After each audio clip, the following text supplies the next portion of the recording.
Good everyone. A warm welcome to all of you to the Indian Council of World Affairs this afternoon. Before we begin, may I request you to kindly put your mobile phone on silent mode. As we all know, we have gathered here for a panel discussion on India-Egypt ties in changing global order, being organized at a curtain raiser on the occasion of His Excellency Mr. Abdul Fattah al-Sisi, President of the Arab Republic of Egypt, visit to India as the chief guest at India Republic Day celebration on January 26, 2023. Today's program will begin with the welcome remarks by Ambassador Vijay Thakur Singh, Director General of Indian Council of World Affairs. Her remarks will be followed by keynote address by Dr. Osaf Saeed, Secretary CPV and OIA, Ministry of External Affairs, Government of India, who will also chair the panel discussion that will follow thereafter. The distinguished panelists of discussion are His Excellency Mr. Wael Muhammad Awad Hamid, Ambassador of Egypt to India, who will deliver special remarks, Ambassador Nadeep Suri, former Ambassador of India to Egypt and UAE, Mr. Atul Aneja, Editor India Narrative, and Mr. P.S. Jayaraman, Chairman, TCI Sunmark Chemicals. Then we will have a brief interactive session among the panelists and Q&A moderated by the Chair. Now I would like to request Ambassador Vijay Thakur Singh, DG ICWA, to give her welcome remarks. Thank you.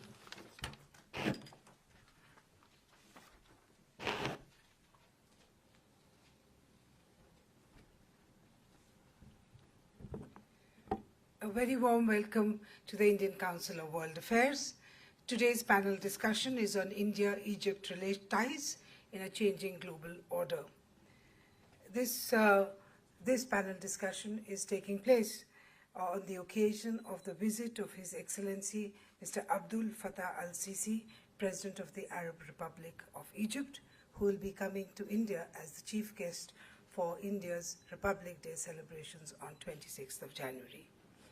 At the outset, I would like to thank Dr. Osaf Saeed, Secretary in the Ministry of External Affairs, for agreeing to deliver the keynote address and also for chairing today's event. I would also like to extend a special gratitude to His Excellency Mr. Wael Muhammad Awad Hamid, Ambassador of Egypt to India, for accepting our invitation and agreeing to deliver special remarks in today's panel discussion. I'm equally thankful to other members of the panel, Ambassador Nadeep Suri, former Ambassador of India to Egypt and to the UAE, Mr. Atul Aneja, Editor of Indian Narratives, and Mr. P.S. Jayaraman, who is the Chairman of TCI Sunmark Chemicals, for joining in the panel discussion today. I also welcome members of the Diplomatic Corps, academic and strategic community, and other dignitaries in the audience, including Ambassador Sanjay Singh, as well as Joint Secretary Pradeep Rajpurohit.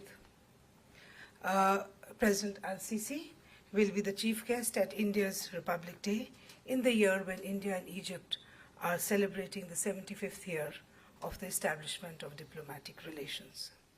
Invitation as chief guest on Republic Day, a day so important in India's national annual calendar, is an honor that India accords to its close and friendly partners.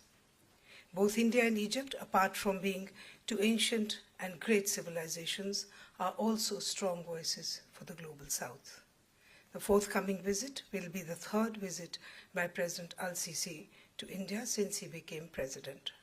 His maiden visit to India was in October 2015, when he participated in the third India-Africa Forum Summit, and later he visited India in September 2016, when he was warmly welcomed here on his state visit. The current visit by President al-Sisi is very crucial, not only from the bilateral perspective, but also because the visit is taking place at a time when the world politics is in a flux. COVID pandemic has caused unprecedented disarray, and the Russian-Ukraine conflict has grave consequences for global food, energy, and fertilizer security, especially for the developing countries. As President of G20 for the year 2022-23, India has invited Egypt as a guest country to G20 meetings. All this is reflective of the widening horizon of India-Egypt relationship, a testimony to India's growing focus on the larger Arab world in general, and Egypt as a traditional political and strategic partner in particular. In this fast-changing scenario in world politics, it becomes important for countries like India and Egypt to share perceptions, to take stock of our present relationship, so as to chart the future. Today's panels will look at India-Egypt ties and their shared values and interests in a changing global order. ICWA, on its part, has 2 MOU partners in Egypt. We have dialogue with the Egyptian Council for Foreign Affairs. We've held 4 such dialogues, and also we've recently signed an MOU with the Al-Haram University. So with these words and with this background, I thank all of you for joining us today, and I look forward to a very fruitful discussion. Thank you so much.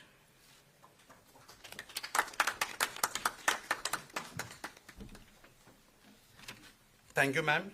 Now I'd like to request Dr. Osas Saeed to deliver his keynote address. Thank you.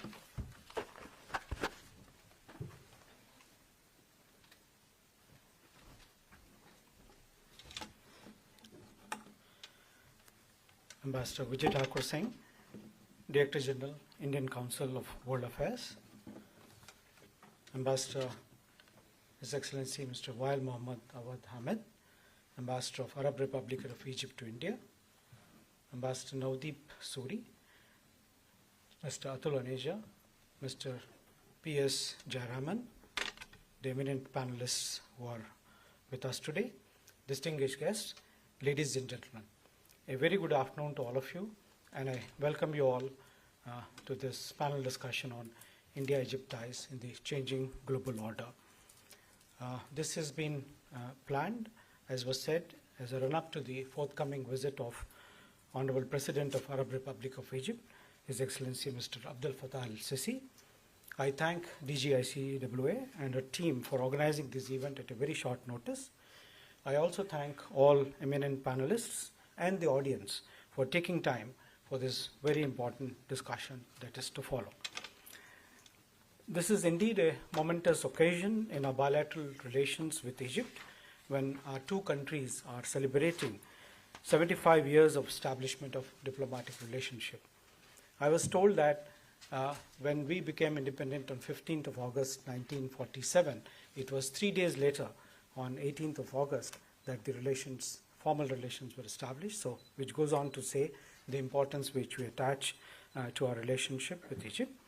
Our Prime Minister, Shri Narendra Modi, has invited President Sisi as chief guest of our Republic Day, and the invitation has been warmly accepted by President Sisi. We have also, as you all know, invited Egypt as the guest country during our G20 presidency this year. It's a matter of satisfaction that the age-old civilization links between India and Egypt have not only stood the test of time, but have also further strengthened by mutual warmth, friendship, and goodwill. We all know about the famous edicts of Ashoka, which refer to the relations with Egypt under Ptolemy II. In modern times, of course, Mahatma Gandhi and Egyptian revolutionary leader Saad Zaghloul shared common goals for the freedom of their respective countries. Our focus today is to strengthen this bond and at the same time nurture new connections. Egypt is our valued partner and has a pivotal role in maintaining peace and stability in the Arab world and in Africa. India-Egypt partnership has immense potential and can achieve greater heights based on commonalities of Global South, which we historically share. We have excellent cooperation in multilateral forums and good understanding on regional and global issues. The relationship received momentum with visits of President Sisi to India in 2015 for the IFS 3 and again in 2016, which was the state visit. Our Prime Minister and President Sisi have been meeting on the margins of several international forums, particularly UNGA 2015, BRICS 2017, and so on and so forth. During the pandemic time, the cooperation between our 2 countries has further strengthened. So as we speak now, our multifaceted bilateral engagement has further intensified. 3 key visits have taken place from our side in the last 4 months. We had the Defense Minister, Shri Rajnath Singh, who visited in September 2022. This was followed by the visit of External Affairs Minister Dr. S. Jaishankar in October 2022, and then the Minister of Environment, Forest and Climate Change Shri Bhupendra Yadav in November 2022 for COP27. While currently the Egypt's Minister of Communications and Information Technology, Dr. Amrit Talat, was in India actually last week for a very successful visit where he visited Delhi and Bangalore. In addition, we continue to have a series of visits by high-level officials, service chiefs, and other functionaries on both sides, providing much-needed thrust to our ties, and which were halted due to pandemic. And we are resuming all these visits, in the months ahead. Our economic engagement has enhanced significantly in the recent years, with an all-time high bilateral trade of US $7.26 billion in 2021 and 22. We hope that this trade will further increase to about 12 billion in times to come. This is a target we are setting up. Our trade basket is also diversifying. I'm also pleased to note that Indian companies are making significant investments in Egypt, and currently our investments are put at the level of US $3.15 billion. Indian companies have generated employment to the tune of 38,000 in Egypt. We are glad to note that in the last few months, 3 Indian companies have signed MOUs worth US $18 billion, producing green hydrogen in Egypt. There is also tremendous scope for us to expand our economic and commercial ties in different fields, particularly in the renewable energy sector.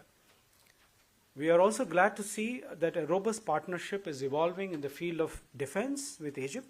The collaboration has been manifesting in the form of joint exercises and active participation of defense exhibitions and training modules. Our defense industries are also keen to work together to explore new collaboration possibilities. Thus, I would say that the multifaceted partnership between India and Egypt is gaining strength in several areas such as security, renewable energy, infrastructure, IT, pharmaceuticals, agriculture, higher education, science and technology, etc. It is heartening to note that many Egyptian professionals and students have benefited from our various capacity building programs and scholarships. More than 1,500 Egyptian officials have benefited from our flagship program, ITEC, since 2000 and 2001. Egyptian students are also availing scholarship facilities offered under the ICCR as well as under the India-Africa Forum partnership. We have so far extended 83 scholarships to Egyptian students.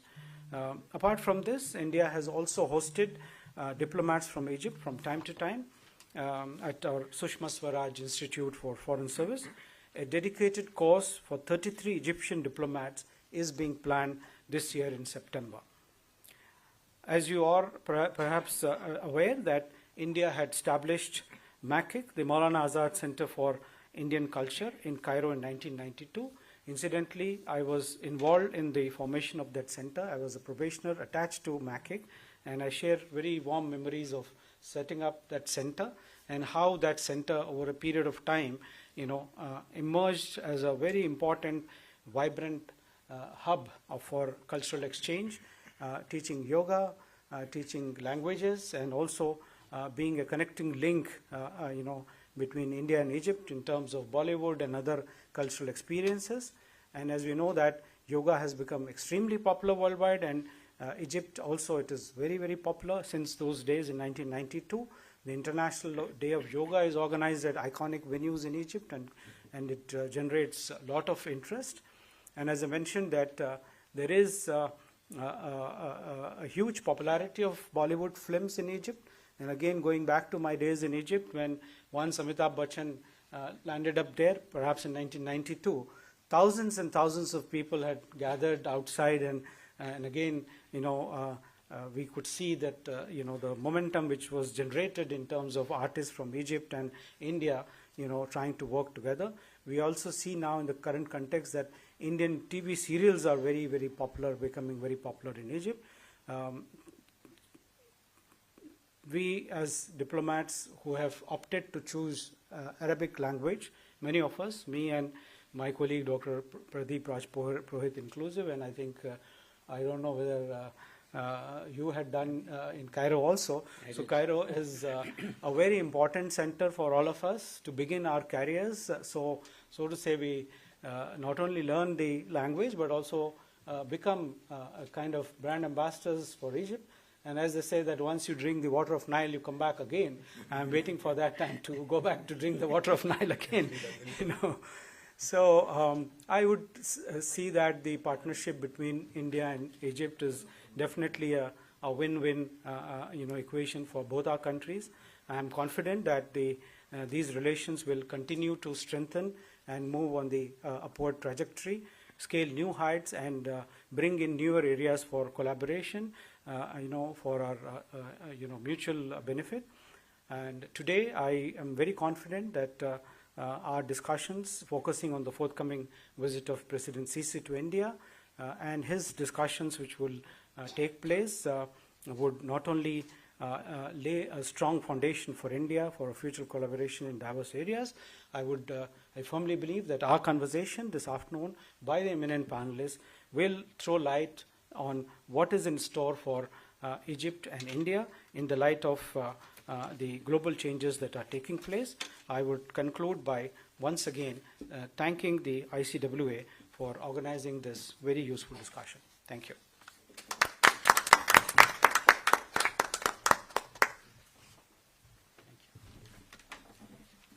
Thank you, sir. Now I would like to hand over the proceeding to Dr. Asaf Saeed, who will chair the panel discussion. Thank you. Thank you very much, all of you, once again for joining us this afternoon. So I would follow the order which is given here. So I would like to invite, at the outset, His Excellency Ambassador Wael Mohammad Awad Hamid, Ambassador of the Arab Republic of Egypt to India, to share his perspective, to share his vision, to share what are his expectations for the forthcoming visit of President Sisi to India. Over to you, please. Thank you very much, Your Excellency, Dr. Asaf Saeed, Secretary, CPP. But I also have to start. I hope I'm audible to everybody. Oh, I'm sorry. The mic. Okay, I'll get closer and I'll speak loud. I was just saying that I'm very happy here to be in the Indian Council of World Affairs. I have to extend my appreciation to Ambassador Vijay Singh for inviting us to this very timely discussion. I appreciate it, and I extend my thankfulness to the ICWA. Today, when we were speaking about the visit of His Excellency, the President of the Republic of Egypt to India, we are truly speaking about a historic moment. And unlike, I think everybody would agree with me that diplomats usually speak about this being historic, that being historic. But everything is historic for diplomats. But in this case, it is truly historic. And it is historic in the sense that Egypt and India are two civilizational countries that are coming together now, put their hand together. And again, usually when we speak about Egypt and India, we speak about the heyday of relations in the 1950s and 1960s at the time of President Nasser in Egypt and Prime Minister Nehru in India. But even at that time, we have to remember that even President Nasser was not here as a chief guest for Republic Day. So this is the first time, and it is truly historic in that sense. And I think it will be a very good opportunity to renew our friendship, to put it on a new height, to forge a really strategic kind of relationship based on the similarities that we have between the priorities of His Excellency President Sisi and the priorities and the national interest of India as presented by Prime Minister Narendra Modi. We have to remember that both of them came to their positions in 2014, and ever since then we have seen great progress in both countries along the road towards development and modernization of India and Egypt in a way that makes us very similar in all respect. So in that sense, I think we are truly speaking about a historical visit. But it's also coming at a time when the world is seeing radical changes. The world we are living in today is not the world of the 1950s and the 1960s, when we were speaking about non-aligned movement, and the issues of that time are so much different than the issues that we are speaking of today. And even though they're different, yet there are some similarities. We are living now in a world that is characterized by many challenges related to the pandemic, challenges related to the crisis in Ukraine, challenges related to food security, to energy security, and so on and so forth, to development, to finance development. And these are all issues that Egypt and India are very much aligned in. And therefore, it did not come as a surprise that Egypt is invited by the Indian presidency for the G20. This is truly going to be two countries coming together to represent the voice of the South on the international level. These are two big countries. Of course, India is the biggest country in the world when it comes to population, or at least is going to be so by the end of this year. Egypt is the biggest country in terms of population in the Middle East. So these are two countries that can come together and truly represent the global South. And just a few days ago, I hope we all followed the event on the Global South and the speech of His Excellency Prime Minister Narendra Modi.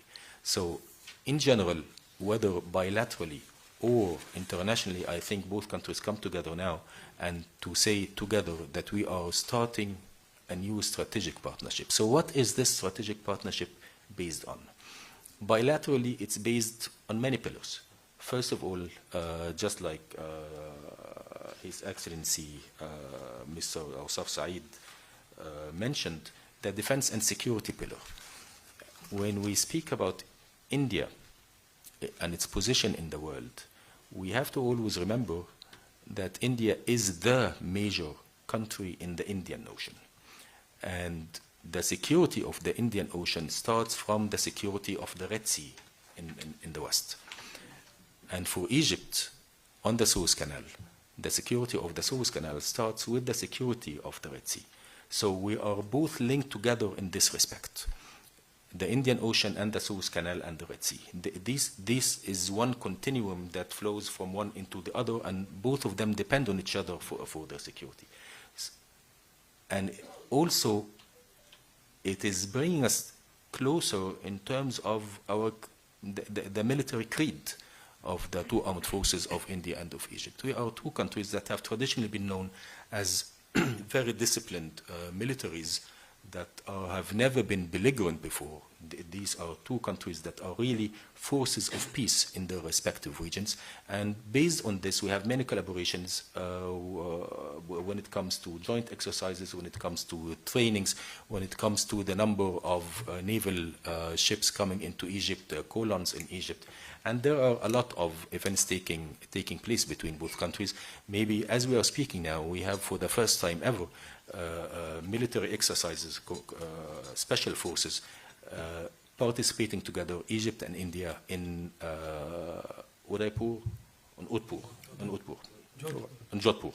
Right. So, and this is for the first time ever. So, in other words, what I'm saying here is that we are expanding our defense cooperation not only to joint exercises in air forces, in naval, but also in special forces. So there are always new opportunities and new areas on which we can cooperate. When it comes to trade and investment, of course, yes, we have reached an unprecedented level of $7.2 billion in bilateral trade, and we have agreed to reach a level of 12 billion maybe 5 years from now. But I still believe that even the 12 billion that we are aiming for does not really represent the potentials of both countries. There is much more that we can do together. And I think that Egypt provides India with an enormous opportunity. If you look simply at the geographical location of Egypt, at the crossroads between Asia, Europe, and Africa, just by the geographical location should be very attractive. But this is also complemented by what is even more important, and that is, I always say that India is a huge market of 1.4 billion people, but Egypt is also a place where you can access 1.4 billion people, even though our population is only only, between inverted commas, 100 million people. But from Egypt, you can reach the people in the European Union, the market of the European Union, with which we have a free trade agreement, the market in the Middle East and the Arab countries, with which we also have a free trade agreement, and also the continent of Africa, with which we have a free trade agreement. So this makes Egypt a springboard to a market of approximately 1.4 or 1.3 billion people. So by coming and investing in Egypt, and especially along the Suez Canal, in the Suez Canal economic zone, you have an opportunity to tap into all of these markets.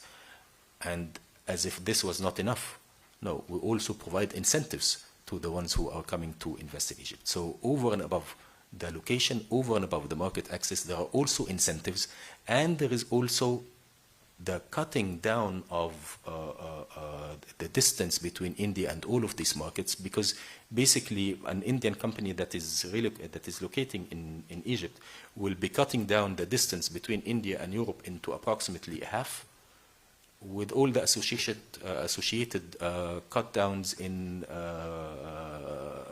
insurance, in fuel, in also in time. We're living in a period where supply chains really depend on being responsive in terms of time. So this is also very important for any investor to come to Egypt. So trade, yes, has reached 7.2 billion. Investment, yes, has reached 3.1 or 3.2 billion US dollars, but the potentials that are still there, untapped, waiting for both countries to really make use of them, are enormous. And I hope that this coming visit is going to be an opportunity for both countries to look into the opportunities that they can look into together. His Excellency Dr. Awsaf Saeed has mentioned green hydrogen and energy in general. Energy security and food security, I like to deal with them both together in one package, because these are issues that have gained more and more importance in light of the Ukraine crisis. Now, we have seen already 3 Indian companies coming to Egypt, investing in green hydrogen, and the market is, I was speaking to one of the countries, I was a newcomer to what green hydrogen is all about. I'm not an expert on this. So I had one of the companies explain to me, and I came to understand that the market potentials, the demand, especially in Europe, for green hydrogen is practically speaking unlimited. So the market is there, the opportunities are there, and 3 companies have already come to Egypt. One of them has, all 3 of them have signed a memorandum of understanding, but one of the 3 has actually signed the legally binding framework agreement to start the production. In food security, a very much welcomed development took place last year in 2022 in April, when Egypt approved India as a source of, or as a country from which Egypt can import wheat. Unfortunately, we have seen, of course, because of the issues related to climate change and the heat wave that hit India last year, unfortunately we have seen the ban on export, which we completely understand, but we hope that this ban will be lifted sometime soon if the weather conditions allow for this. And in this respect, it's not only wheat that we are looking for, but we are also looking, because we know that it's very important for India as well as one of the countries that are importers of fertilizers. So wheat from India and fertilizers from Egypt coming together can play a major role in addressing the issue of food security in both our countries. So when it comes to food security and when it comes to energy security, we can complement each other and we can play major roles in this as well. Of course, there are other areas we can speak about. We were just mentioning that the Egyptian Minister of Information Technology was here last week in Delhi as well as in Bangalore, and I was with the minister in part of his meetings, and the enormous potentials that were identified by both sides is just absolutely stunning. And there is a welcoming approach from the Indian side and a welcoming approach from the Egyptian side as well. So this is one of the areas that is going to see major breakthroughs over the coming years, as well as when we speak about pharmaceuticals, when we speak about higher education. and when we speak about many other areas in which we can identify potentials for future cooperation. Now, this is the bilateral pillars, but I would say that other than the bilateral pillars of a strategic relationship, we also have international pillars.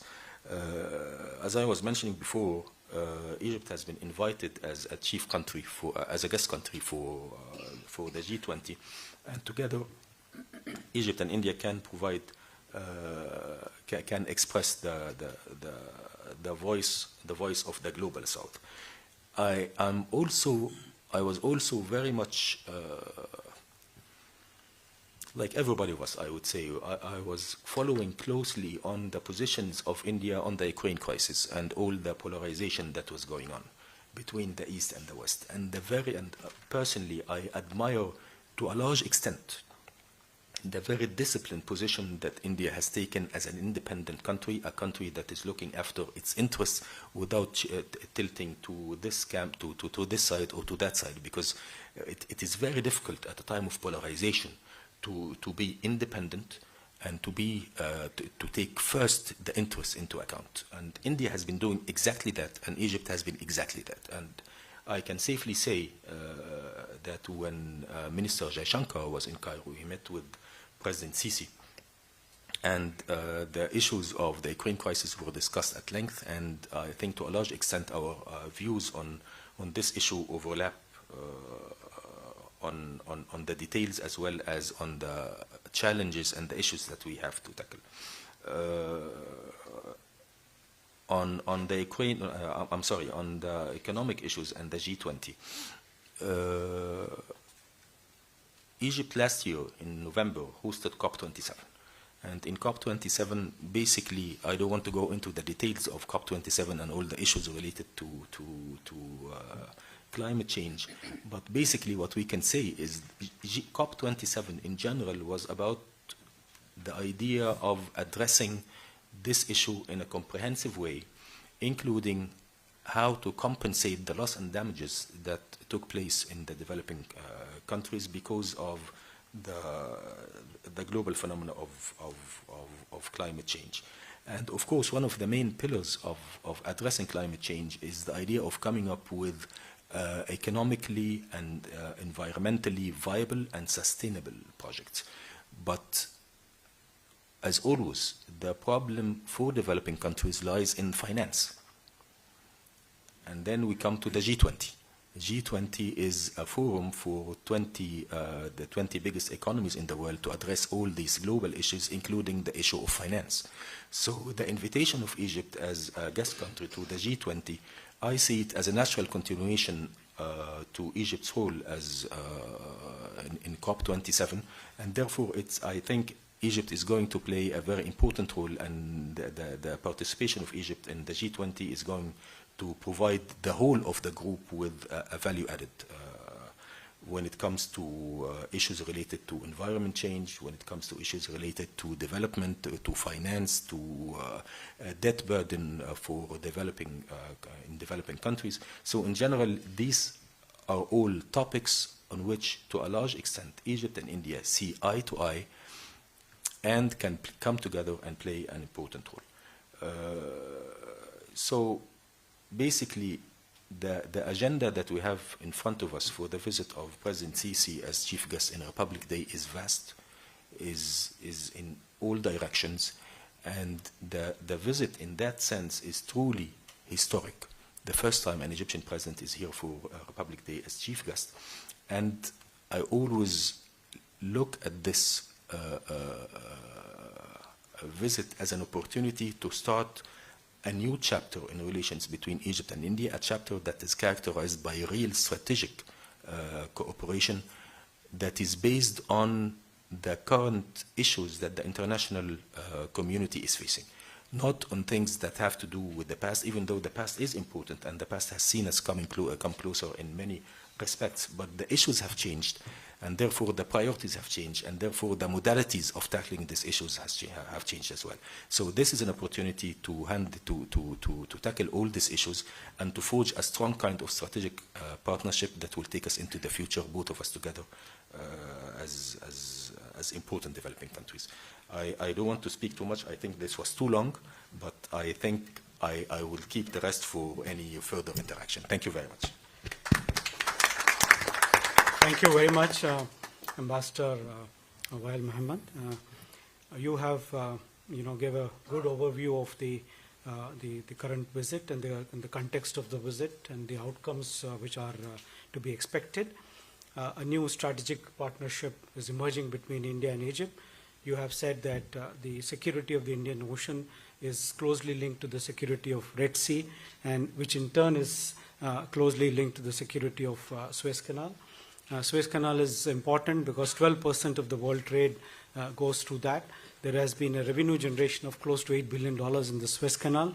You have also said that Egypt, because of its free trade agreements with several countries, particularly in Europe, Middle East, and Africa, could be a gateway for Indian exports. We also note your commitment to strengthen the voice of the South by the cooperation between our two countries. You have also suggested that the two countries can tide over food security by supplying wheat from India and in return fertilizers from Egypt. Thank you very much for all your very valuable comments. Now I would like to invite somebody who has been having hands-on experience with our mission in Cairo as serving as the ambassador of that country. And it was during his tenure there that a lot of development, especially on the economic front, and the trend of Indian companies going there and making investments in a big way started during that time. I am referring to Ambassador Navdeep Suri, who is currently the Distinguished Fellow at the Observer Research Foundation. He is also an advisor of several prestigious international organizations and an independent director on the board of several reputed companies. He is also a professor of eminence at the Guru Nanak Dev University in Amritsar. Apart from serving in diplomatic mission in Cairo, he also served in Damascus, Washington, Dar es Salaam, London, and so on and so forth. When he served as ambassador to UAE, in a very rare gesture, the president of UAE had conferred on him the Order of Zayed II, the country's second highest civilian award.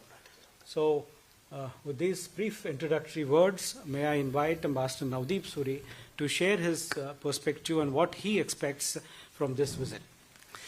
Thank you very much, Secretary Asif Said, for that very generous introduction.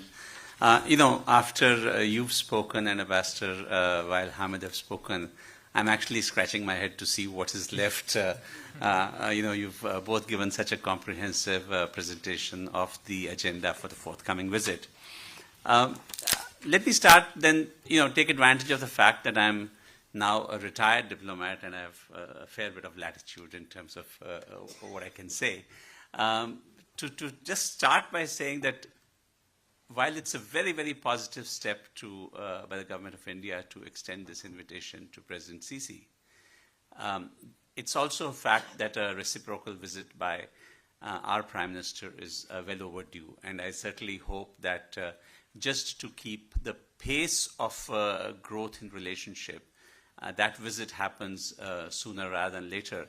Because what we've seen in the past is a pattern of sporadic bursts of activity which couldn't be sustained for any extended period of time. I really think that we are in a new era, and it will need that consistent attention to each other over a longish period of time. The second thing I would add is that it's vital that whatever is happening on the political side between India and Egypt at the bilateral government-to-government side is accompanied and complemented by an equally active public diplomacy effort. And I say this because I think over a period of time, particularly through the 80s, 90s, we started looking away from each other. Perhaps we were both looking westwards and not at each other. And so when you talk to an older generation of Indians and Egyptians who have this enormous nostalgia for the heyday of the relationship, then I think it's important that we don't take, we're not complacent, we don't take for granted that this is going to continue. And I would particularly encourage that we be imaginative in coming out with programs for the youth engagement, because what I found during my time in Egypt was, again, it's not unusual that the youth of India look westwards and the youth of Egypt look westwards, but how do you get them to look at each other? Bollywood has been a great connector, especially amongst the women, if not so much amongst the young men. But I think if we were to identify areas of common interest amongst them, whether it is technology or entertainment or media or any of these things, and I would just volunteer that as our economies grow and start talking to each other much more, we perhaps should look at how our young entrepreneurs and professionals understand each other's economic systems, that they don't approach it through Western eyes.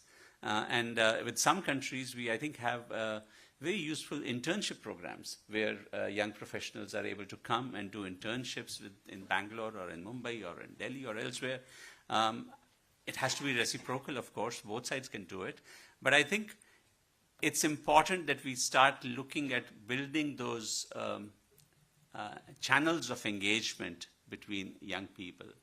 And if I can recommend from my other stint as High Commissioner to Australia, we have something called the Australia-India Youth Dialogue, which serves as a very useful model of how you can get young people, say young professionals in their late 20s, early 30s, to connect with each other across media and technology and business and even voluntary organizations. So I really think that that kind of a public diplomacy effort is needed, perhaps also supplemented by a cultural diplomacy effort, which again connects people to people. For me, one of the highlights of my tenure there was the India by the Nile festival that we created, and I was fortunate that the Sanmar group were the first to come on board to offer financial support for a very interesting PPP sort of a model to create a cultural festival. For me, it was satisfying that it continued for the next 6 or 7 years after I had left, and the impact, at least at a popular level, and including with the youth, of establishing that connect was quite palpable. We've also got to give up this habit that we've developed of seeing each other through Western eyes, largely because the media is what it reports, what you consume about Indian media in Egypt is largely through Reuters and AP and others, and same is the case here in Delhi. And I know that it's there are all sorts of commercial viability and financial issues in terms of posting foreign correspondence these days, but then the word is much closer today than it was before. So perhaps, whether it's collaboration between news agencies, whether it is building other channels and networks that bridge the information gap, there is no dearth of it, information today, but how do we consume it? How do we consume each other's information directly, I think is something that certainly interests me. As is the area of collaboration between think tanks of the two countries. Here, ICWA has this long-standing agreement with the Egyptian Council for Foreign Affairs. When I was in Egypt, we also brought together a collaboration between the Observer Research Foundation and the School of Global Affairs and Public Policy, headed by former Minister Nabil Fahmy. And those were very useful platforms where you could have both track 2 sort of conversations, but also others aimed at developing a better understanding of each other.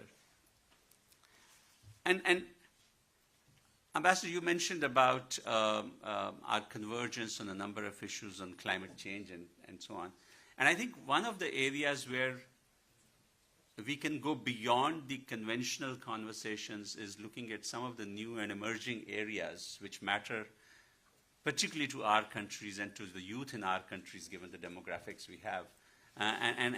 By that I mean the entire range of issues related to digital governance, use of data, some of the conversations that are taking place in the West. And some of these conversations are very vigorously taking place between India and the West, but they're not taking place between India and Egypt to the same degree, even though they matter much more perhaps to our citizens. I think India is emerging as a bit of a global leader in the domain of public digital goods, and perhaps this is something that we can work together on to see whether some of these things that India is developing are replicable, not just in Egypt, but with Egypt and other countries where you enjoy a very substantial outreach. I also think that while it's so easy to talk about all of the areas that we agree upon, we should also have candid conversations on those that we do not fully agree on, so that they don't leave a bitterness in the mouth. And those need not be associated with the president's visit, but I think if we, both of us fervently believe on a reform of the multilateral system, and we agree that it is broken and needs to be fixed, then how do we try and find common ground now that we are again back close with each other between our G4 aspirations and Egypt's membership of the Coffee Club and all of that, to try and be creative in coming up with some common understandings. And the final point I'll really make is that there is a need for us to talk up each other's strengths in our respective countries. And we perhaps don't do that enough. I really think that the way Egypt is developing its Suez Canal economic zone is a fantastic opportunity for Indian businesses for all of the reasons that Ambassador Hamid has outlined. But across India, what is the degree of awareness about the opportunities that it offers? Our business groups in Chennai, for example, apart from you who are already present in Egypt, are they seized of the new opportunities that are coming up? So I think we need to work together in seeing how we can create the buzz in our respective industry circles about the opportunities. And I recognize that none of this can happen on the cheap. And so the governments, I guess, will have to allocate some amount of both financial and human resources to these endeavors if we are really going to try and translate some of these thoughts and ideals into actual reality on the ground. Thank you very much. Thank you very much, Ambassador Naudip Suri. You have really given a very good insight into what the agenda should look like when the visit takes place. Broadly, three things I have noted. One is the emphasis, your emphasis on public diplomacy and how imaginatively both countries could engage the youth through various programs. You have cited internships and a youth dialogue. And certainly we do have a lot of youth programs, and I think that two countries can work together. You were the pioneer for the cultural exchange also by starting the India by the Nile Festival, which is continuing in full swing. We have added newer dimensions to that festival. Collaboration between the think tanks, again, ICWA and Egyptian Council for Foreign Affairs are bound by an agreement. We would look forward to greater engagement between the two institutions.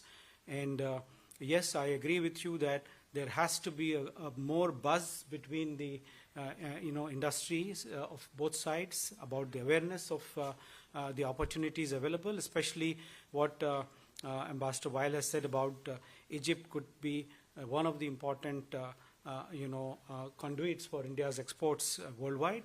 To that extent, I would share that during the presidential visit, we have planned to have a business roundtable, which the Embassy of Egypt would be hosting it, where we would be having participation from all leading chambers of commerce and important business players also.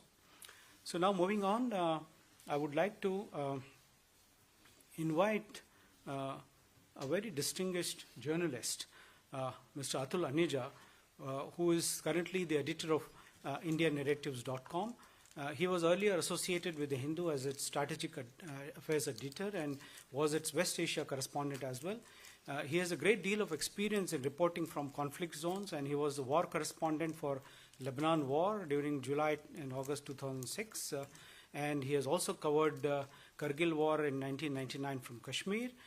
So please, sir, will you please share with you how you see things between India and Egypt from a journalist's perspective, and what are your advices to the two sides? Thank you, Secretary Asif Said.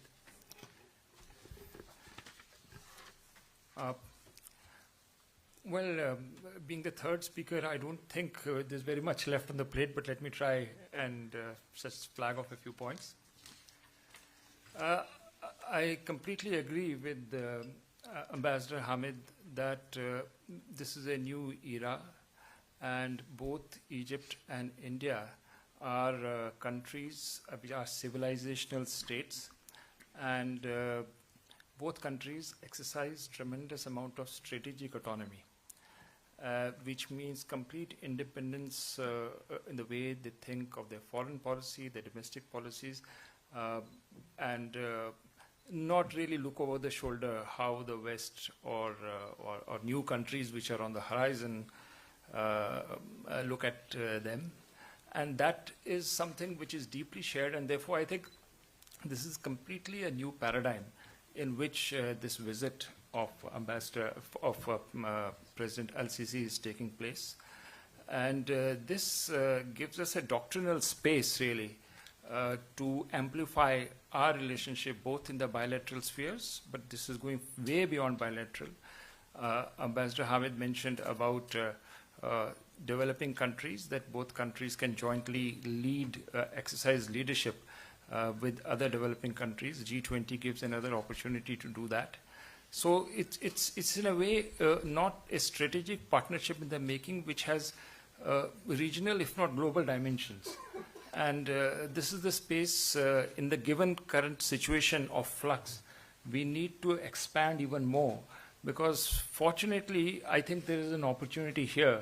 When we were sort of boxed into a Cold War situation, there was hardly any room for maneuver. And now you have the emergence of a post-COVID world, which is deeply in flux. Of course, there are always conflicts before a new order settles in, but before the new world order settles in, I think India and Egypt have the capacity, the bandwidth, and the history to shape this new world order. And so I think we need to be extremely ambitious here to seize the current geopolitical and geoeconomic moment and expand our space bilaterally, and then play a leadership role in not only the developing countries, but also influencing the global agenda, which may take place at the United Nations Multilateral Forum. G20 is one which has already been flagged. So I think we need to look afresh at the entire gamut of relationship. What are the specific areas we can look at? There was a mention of Suez Canal, extremely important for India, and of course, Egypt is one of the custodians, the main player in the Suez Canal transit. 500,000 barrels of oil, which India imports per day, passes through the Suez Canal. I mean, it's just so vital for our energy security. And therefore, there is a joint stake here to ensure a secure Suez Canal. I mean, also the oil products which India exports, the refined products which India exports. We are the sixth larger exporter here, whose ships are passing through the Suez Canal with the refined products. So extremely vital zone, and that's where the security element comes in, that how do we make sure that jointly we can establish, first of all, a concrete strategic forum where we look at the problem and look at possible concrete plans for security here. And then the vital role which Egypt plays in Africa, whether it is Sudan, whether it is in the Horn of Africa, extremely important areas, because these are the countries which are very close to the entry point of the Red Sea, which is the Bab el Mandab. So how do we, and therefore again India has a huge stake here, that is not blocked. We were given a notice here when the piracy problem took place in such a big way that we need to secure these areas. Now Egypt is one player, and given India's role or aspirations or even compulsions in the Indian Ocean, I think that is one area we again need to look at how to collaborate in Africa. And Egypt's own relationship, if you look at in the big picture, especially with the Gulf countries now, whether it is Saudi Arabia, whether it is the UAE, even Qatar, Egypt has a very vibrant and a strong relationship. The way I look at it, that one is, of course, the wealthy Gulf petrodollar-rich countries can be a source of financing for Egypt, but without Egypt providing certain security to these countries, I think there's a very even equation here between Egypt and the Gulf countries. And so therefore, when we look at security in these regions, we got to factor in Egypt, GCC, and India. And among the GCC, if you look at UAE, I mean, it has already established a military base. New ambitious powers in the making. A small country like UAE has a base in Aden, for example, right at the mouth of the Bab el Mandab. I mean, there are other new bases which are coming up where both where UAE and Saudi Arabia are involved. So these are players which India is engaging bilaterally. The Egyptians are engaging bilaterally, but how do we get all of us together? Is there a new formulation which we are on the cusp of that, a new partnership beyond the bilateral partnership which is required here for ensuring, again, a very vital security zone in that part of the world? So I think these are new opportunities which are coming up, and rising India and a rejuvenated Egypt can play, it's an uncharted territory, frankly, which we need to look afresh. And again, since both of us exercise strategic autonomy very independently and very clearly focused on our national interests rather than looking over our shoulders. I think there's one very important aspect I need to flag off, that is the geocultural dimension. I think it's extremely important we tap into it. Both are civilizational states. Is there a need for new research on pharaonic Egypt and ancient India, for example, as a starting point? And we start looking at our histories together and sort of build another bridge, a very strongly focused bridge with resources on the geocultural dimension, not just geopolitical and geoeconomic, but the geocultural aspect is equally important. That will deepen our identity and strengthen our strategic autonomy much more, because it will give new foundations to this relationship. And look at Egypt's relations with other countries. You know, you have a great relationship now with Jordan and Iraq. You know, there's a new Levant organization which has come up, where Egypt is a central player. And then in energy, in the Eastern Mediterranean, if you have the Eastern Mediterranean Forum, if I'm not mistaken, which has come up, which is on oil and gas. And then we have also an interest over there in that part, in that geography, because of the Turkish, I mean, now Turks are players, and I know that President al-Sisi and President Erdogan did meet at football diplomacy, as they call it, in Doha. So that relationship has started, but there are deep contradictions there, and we have quite honestly, as a journalist, I can say, we have deep contradictions with Turkey. And that becomes another common area where the two of us need to work together in the Eastern Mediterranean, especially when it comes to geographies like Cyprus and Greece. So, I mean, there's a conflation here of geopolitical, geoeconomic, and geocultural. And on top of that, we need a strong strategic partnership, which the ambassador had spoken about. I think if we have that framework, probably we can chart out the overall vision of what Egypt and India can do together. I'll stop here. Thank you very much. Thank you very much, Mr. Atul Haneja. You have really touched upon several important key aspects. Both countries have strategic autonomy and have independent foreign policies, could work together closely for securing our oil supplies and securing our trade by ensuring the security of Suez Canal, Bab el-Mandab, and also the two countries can work together in Africa, recognizing the vital role Egypt plays in overall in Africa, but more particular in the Horn of Africa, and your emphasis that the time has come that the two countries should also look at geocultural dimension in the relationship, not just geostrategic. Thank you so much once again. Now, our last panelist is a man from the industry. There is always an industry perspective to relationship, and which is a very important parameter nowadays for by judging the success of any bilateral relationship. I have the pleasure of inviting Mr. P.S. Jayaraman, Chairman of TCI Sanmar Chemicals, who has set up a very successful factory for caustic soda and PVC in Egypt, and this is a successful model that we always talk about and quote it to different countries. So may I invite Mr. P.S. Jayaraman to share his perspective, particularly on the industry aspects and investments, and why did you choose Egypt, and what has been your experience since then? Thank you, Secretary Dr. Asif. It's always tough to share a dais loaded with so many diplomats, but at the same time, I'll try to do the best of the opportunity that is given to me. First of all, I also thank the ICWA for this excellent opportunity, and it's very fitting that this program is held just before the visit of the President of Egypt into India.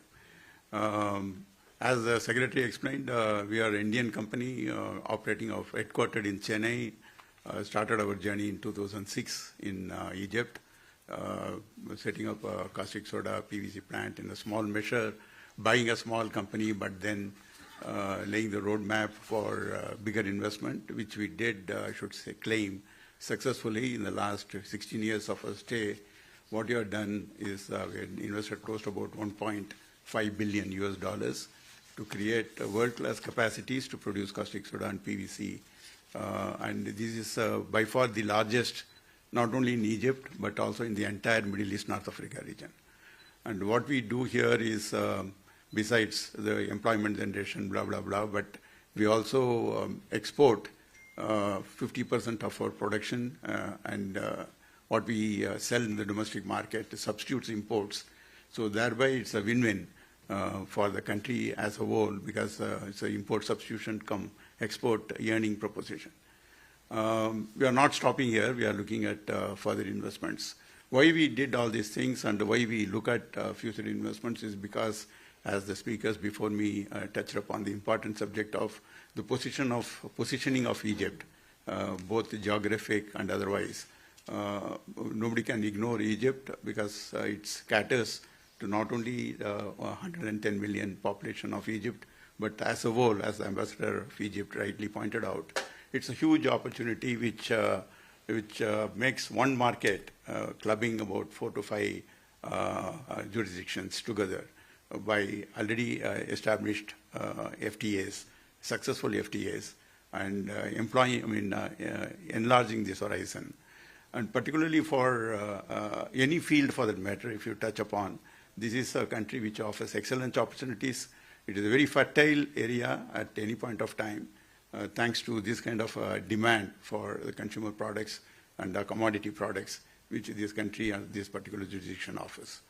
Of course, one can describe the situation in Egypt as in two separate, distinct situations. One is a time when Excellency Hosni Mubarak was there, and after that, whatever changes that has happened in the country, and post that, what is happening today in the last about 8 to 10 years. All of you are aware that the present regime under President Abdel Fattah Sisi started happening at the same time when our Prime Minister here assumed the office of the Prime Minister, Narendra Modi. And both had a clear agenda of ensuring that the country is put up and economic policies are framed, so to say, and ensure that the difficulties which are being faced by the population are all set at rest. And I should say that I don't want to talk about India because it's a known story, but as far as Egypt is concerned, with whom I'm associated for the last 16, 17 years, I can say that the agenda is more than fulfilled at this point of time. How it is fulfilled, several initiatives have been taken relentlessly in the last decade. And to cap it all, in the last 14 or 15 months, the kind of initiatives which have been brought into focus is something which is worth mentioning. For instance, from the industry's point of view, encouraging the private sector investment, there's a single point agenda of encouraging private sector, which is reflected in several of the actions demonstrated by the government, including the fact that very recently, in December 2022, there is President Sisi approved the final version of the state ownership policy document, a very important document. The ambassador of Egypt is fully aware of that, which outlines the future of the state in the economy. It's a very clearly enunciated document. I don't think any other country at this level has brought out this kind of a document. It's worth reading that. And it very clearly says and not only demonstrates, and it also lays a roadmap how the private sector will play an important role from the present position of around 25 to 26% in the economy, which the private sector plays, how it wants, how it will be taken up to 60 to 65% in the next 5 to 6 years. It's a classic document, and I mean, this is a kind of a important document which is being seen at every stage. And whatever policy initiatives which are being announced by the government takes its thread from this document. That's very important. That's why I want to mention that here. And also the way they have encouraged the, what can I say, the sovereign fund, which is a publicly administered fund as any other country has. But this fund in a very quick time has generated sufficient corpus and with the purpose of encouraging private investments. So the door of this sovereign fund is always open. Anybody can go into that for any advice. And there are, besides that, there are several other governmental initiatives which are already functioning. But this sovereign fund is worth mentioning because it is something works directly under the office of the president. So this is something which is worth mentioning because the focus of this fund is to encourage private sector investments. You talk about any field, whether it is consumers or whether it is commodities, this is a country which offers excellent opportunity. I have myself seen that besides over and above the commodity chemical business in which we are present, where we find the demand is always growing and the capacities which are serving this demand is not even 1/10. So you can understand that with the growing demand, we always have a huge gap in the supply-demand equation, which is being met even now by imports. So there are opportunities not only in the commodity chemicals, but also in the consumer durables, in the consumer, white goods industries, where we have seen that with the growing population slowly increasing the level of the income of the middle income level going up, you can understand the need for the durables like equipments like air conditioners, motor cars, everything is growing. So it offers very good opportunity for this kind of industries to come up. And not only that, the government, with the idea of satisfying the public, with the idea of providing the shelter to the public, have done enough, and they continue to do that in terms of doing all the infrastructure investments in the last 7-8 years. The infrastructure investments which we have seen, I have not seen it in any other country. And the creation of houses, third series of 400,000 dwelling units is being done now as we speak. And it creates the demand for all the ancillaries to that. So like that, there have been excellent situations which have been created for any industry, for any businessman to come and look at the place and exploit the situation to his advantage. So this is where we are. And the government is always there to support. We have seen, I myself have seen, we are able to have one-on-one conversation even on during the pandemic or immediately after that, though our physical meetings were prevented, we are able to have MS Team calls.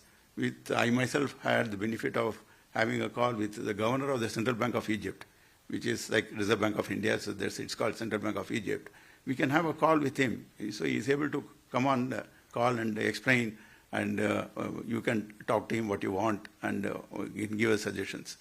We ourselves, what we have done in the last 5-6 years, we have taken the liberty of taking some of the success examples from India to Egypt and to tell them how it can benefit, if not in the immediate term, in the medium term, the policies which can be framed to benefit the industrialization. So that have been accepted. Several initiatives have been taken already by the government. It is all there as a package. And the government is very clearly enunciated the principle of privatization. And this is for industries to take advantage of the situation. And of course, the COP27 was mentioned, which is a very successful event which was organized under the direct leadership of President Sisi, and several MOUs have been signed, and particularly for the green energy and the green hydrogen production, what the ambassador mentioned is worth talking about, because 1/3 of that green hydrogen investments, the MOUs have been signed by Indian companies. So that shows that how India is looking at these kind of opportunities to move forward in this direction. So this is, there have been, green light has been, signals have been given for construction of speed rail lines. Domestic cultivation of wheat has been given good encouragement, where there are a lot of equipments required for that, which the Indian companies have come forward to look at that kind of an opportunity. Desalination projects have been announced, which is taking the combined capacity from 2.8 billion to something much, much bigger. And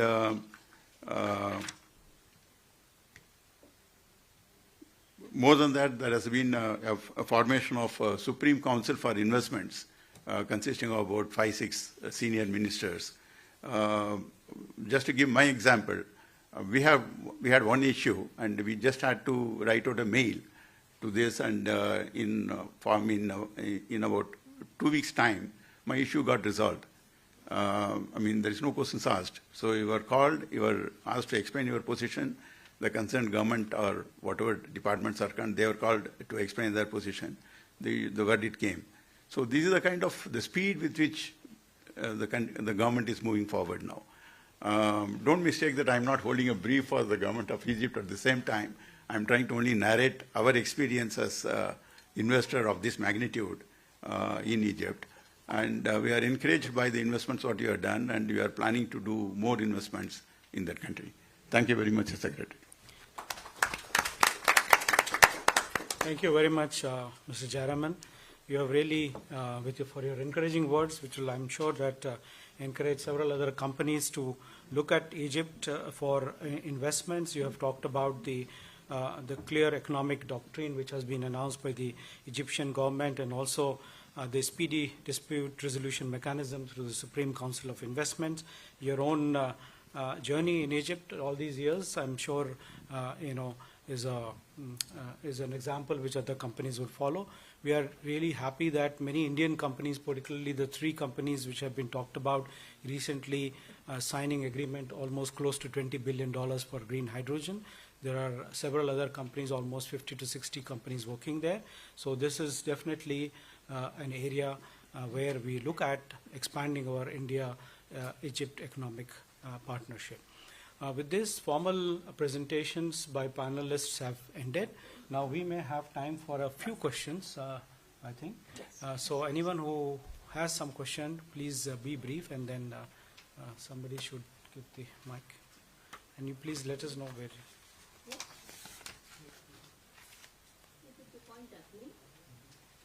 Yes. Yes, ma'am. Please go ahead. Yeah, there is a mic. There is a mic. A beautiful experience I had in Cairo the evening before I left. It was a simple man in a shop who was very influenced by another simple man in India who had no official position. He had no office except to give us freedom. So I walked into his shop and I said, I have $20 and I'm leaving tomorrow morning and I want to buy something small. So he showed me something, a little box with Nefertiti's photograph on it in gold colors. And I said, how much is this? He said, $15. I said, I have $20. Okay, I can. He said, but 1 minute. Are you from India? I said, yes. He said, but I said, I have Indian. He said, do you have an Indian rupee? I said, I have a 100 rupee note. So I showed him the note, and he said, Gandhi. I said, Mahatma Gandhi? He said, yes. I said, what do you know about him? He said, good man. I said, but you have a very good president in India, Hosni Mubarak. He said, no, we don't like him. He said, but I hope you're not going to carry the state to him in his office. I said, no, I'm going back to India tomorrow. I'm not meeting any government officials. Don't worry. He said, okay. Can you give me your 100 rupee note? I gave it to him. And he said, I'll give it to you for $5. I said, no, but you said 15. He said, no. I'll give it to you for $5. This goes beyond any profit, any commerce. It is the influence of a simple man by another simple man in India. So we should keep that in mind, that the common man should be influenced by good values and good morals. Thank you, ma'am. Thank you for your comments. Yeah. Yes, Excellency, Ambassador of Turkey. Actually, it's not easy to make. Thank you. It's working now. I just wanted to say that it's not easy to make a shift between nostalgia and realism. But still, I couldn't escape this. First, I'm very happy to hear this shift from geopolitics to geostrategy between Egypt and India. And this is, by the way, the best way to handle the challenges of the future. Going back to nostalgia, I still have the dreams of the past. My sister here spoke about the days of non-aligned movement and the memory of Nasser and Nehru with this very nice jacket. By the way, your name Suri means Syrian. So the last point I wanted to talk about. Will this great, nice shift have any effects on the question of supporting the Palestinian case and the suffering of the Palestinian people from the two brothers? Any more questions? Then we can take them. Yes, please. Yeah.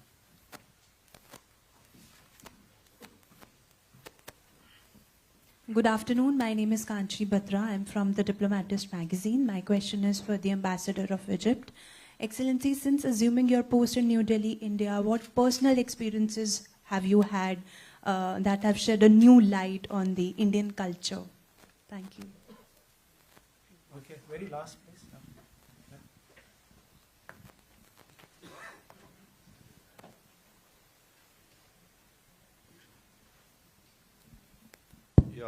Excellency Hamid, the way we had a relationship, with Nehru, Nasir and Tito, that was a era of real friendship.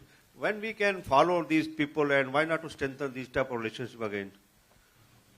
Okay. So I'll ask request Ambassador Wael Mohammed. All the three questions were directed to you. One, you heard the three questions, so please, you go ahead. Thank you very much, and thank you, Madam, for bringing this issue up of people-to-people contact, and I think it, to a great extent, it rhymes with what Ambassador Suri mentioned, how the people feel towards each other, and the natural warmth and appreciation that our people have for each other in Egypt and in India. It's something that I have touched here since the very first day that I arrived. And yet to touch on that question as well, what I have personally felt in this country one of the things that I haven't felt much since I came here is nostalgia, because the similarities between both countries are just stunning, as I was saying before. But one of the things that I have seen myself and that I have respected a great deal in this country is the level of acceptance of everybody to everybody else. I was in this occasion where we had representatives from 7 or 8 different religions sitting next to each other, giving in the same dress, almost the same dress, all white, giving sermons in their language for their people in a way that everybody appreciated, respected, and first of all, the respect that they had for each other. And the general aura that I felt during this, at this occasion was that we are all praying for the same thing, for peace, for understanding, for acceptance.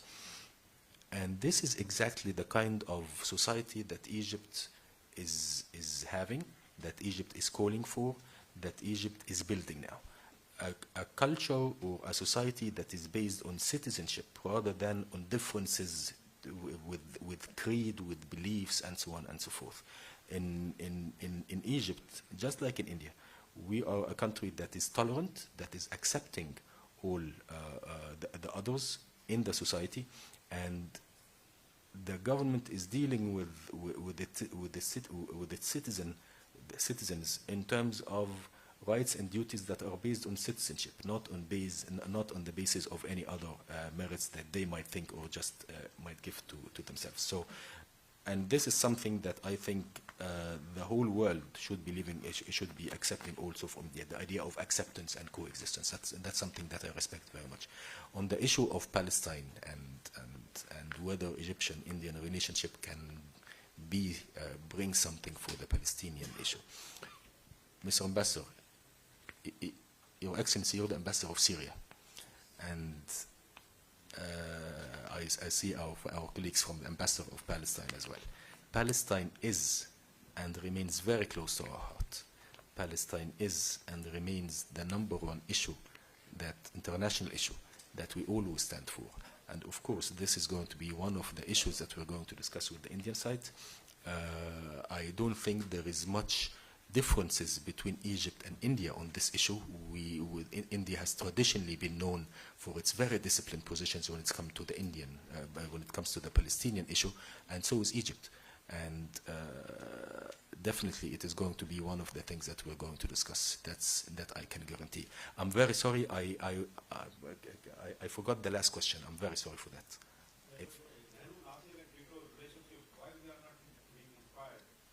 No. I tend to disagree, if you allow me, sir. What I was saying is that we are looking to go even beyond that. The relations between Prime Minister Nehru and President Nasser in the 50s and 60s did not give Egypt the chance to be the chief guest for Republic Day. Now it is happening with Prime Minister Modi because of the personal connection and the understanding and the common agenda that Prime Minister Modi shares with President Sisi. So I think what we are seeing now is something that goes even beyond the 1950s and the 1960s. I can say that if we work for it from now, if we start working on it, we will surpass what we had in the 1950s and the 1960s, albeit in a new context, the context not of a non-aligned movement, but in the context of a world that is being shaped, unfortunately, by double polarization. We have the polarization between East and West, and we have the polarization between North and South. And if you really look at it, at the positions, what I always, and I insist in calling it as such, the disciplined positions of India and the disciplined position of Egypt when it comes to this double polarization, I think the era of Nasser and Nehru can be surpassed by that of Modi and Sisi. Thank you very much. Thank you. Just to add to what he said, India's policy on Palestine, in Egypt, in Libya, and Iraq has been very consistent throughout, and you are very well aware. We recently had a very successful visit of your own foreign minister recently. So I think the two countries can work together to enhance these kinds of partnerships together.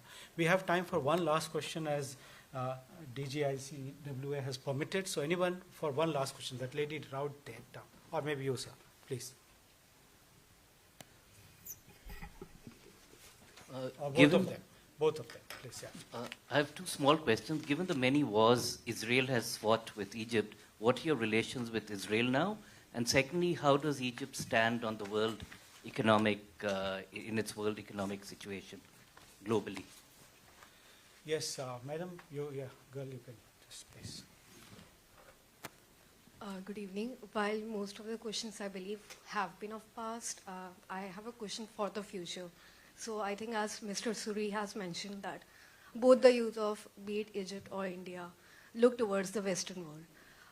We view ourselves through the Eurocentric lens and they view us as Oriental lens where the stereotype of Egypt is basically pyramids and of India is of sunny filters and dusty lanes. So as youth, how do you suggest both His Highness and Mr. Suri that how do we reinvent ourselves so that we don't seem to be that third world nation or the global south that the global north or the western world assume us of? Okay, thank you very much, Mr. Secretary. On the issue of Israel and how our relationship is with Israel, Egypt is the first, of course, just 2 years ago, everybody was rejoicing over the Abrahamic Accords with the UAE and Bahrain and other countries as well who have decided that they should have peace treaties with Israel. But let's not forget that Egypt was the one who actually opened the door for peace in the region back in the 70s, in the late 70s when President Sadat had a visit to Jerusalem. He was actually standing inside of the Knesset and looking the Israelis eye to eye and extending his hands with peace to the Israeli leaders, yet at the same time telling them that we still have our differences. And the position has not changed much until today. We are in peace with Israel. We have our ambassador there. We have their ambassador at our soil as well. So we have engagements with Israel, and we have some kinds of interaction with the Israelis, whether on the economic side or also on the political side. But it is not limited to just that, but it also entails that we can use our leverage on Israel, and we look them eye in the eye and we tell them our differences are this and this and this, and this connects me back with the idea of what both countries can do for the Palestinian question. It goes without saying that Egypt has good relationships with Israel, and India has wonderful relationship with Israel as well. And as partners, Israel can talk to the Israeli side, and Egypt can talk to the Israeli side, because the Israeli side, we think that the political positions, we have so many different political perspectives and political positions from the ones that are taken by the Israeli side. But these are things that we can actually discuss in a way to try to influence and to bridge the differences that we have. So, because time has proven time and time again that by not talking to each other, we will not be able to overcome our differences. The only way to overcome differences is to talk to each other. And this is exactly what we do with Israel and with other countries as well. Now, that's on Israel.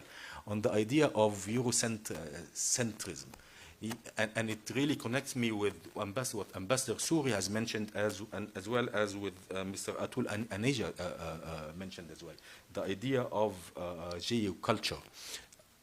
This is one of the things I mentioned, what I liked and respected very much about India here. One of the things that is giving me bitterness, the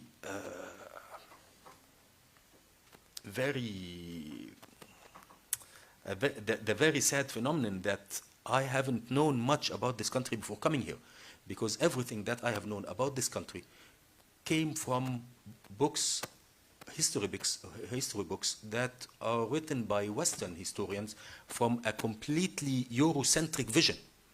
And I'm afraid that everything that India knows about Egypt is also written by historians from the West that look at Egypt from a Eurocentric vision as well.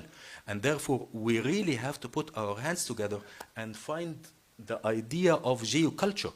Our traditions go beyond, much beyond the 1950s or the 1960s. I was personally extremely, as bitter as I was, but it happened that when I was visiting one of the bookstores here in India, I found a wonderful book called Glimpses of History. It's a book written by Prime Minister Nehru to his daughter Indira Gandhi when he was imprisoned, about the history of the world. And I read 2 or 3 or 4 times the chapters that he wrote about Egypt. And I found out that Nehru understood about Egypt much more than the West understood about Egypt. So we can understand each other much more if we actually talk to each other rather than taking the West as a bridge between us. This is entirely wrong. We have our intellectuals and we have our understanding of history. India has its intellectuals and its understanding of history. We can actually sit eye to eye and discuss how we see the world and how we see our histories, and we will find that the common elements that we have between us are much more than the differences that we have. Thank you. Thank you very much. I think with this we come to the end of today's panel discussions. We really had very illuminating ideas and thoughts and very encouraging conversations which we had on the subject. I would like to put on record our appreciation and sincere thanks to DG ICCR, Ambassador Vijay Thakur Singh, for agreeing to host this very important discussion as a curtain raiser for the important visit of President Sisi to India. And also I thank all the panelists, starting with our Ambassador Wael Mohammad Awad Hamid, for not only giving your comment but also taking much of the questions which were directed to you from your diplomatic colleagues as well as people, Ambassador Navdeep Suri, Mr. Atul Aneja, and Mr. P.S. Jairam. I also thank all the participants, former ambassadors and colleagues from the MEA and the media and the industry for taking time out of your busy schedules to be here. Thank you so much. On behalf of Indian Council of World Affairs, I would like to thank Dr. Asaf Saeed for delivering the keynote address and chairing today's panel discussion.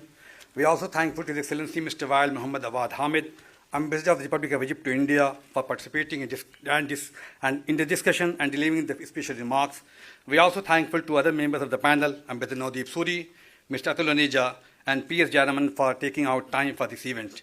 We also extend our gratitude to members of the diplomatic corps, academic and strategic community, and other dignitaries among the audience for their participation. May I now request all of you to join us for the high tea at the fire. Thank you very much.